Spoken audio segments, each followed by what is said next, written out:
So yun mga ka-alpha, mga ka-motor review TV, meron tayong bagong pyesa. 159 pesos lang ito. Ito nga pala yung lever guard. Ayan, universal. So ikakabit na natin ito sa Honda Click 125B3 natin na circuit concept. Pakita natin yung tindigan. GR5 bar end out.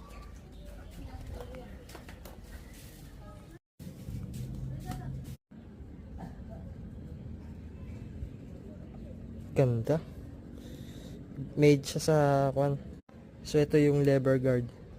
And hard plastic siya. Ayan, nalagay natin siya dito. So ayun, nakabit na natin siya. Plug and play lang.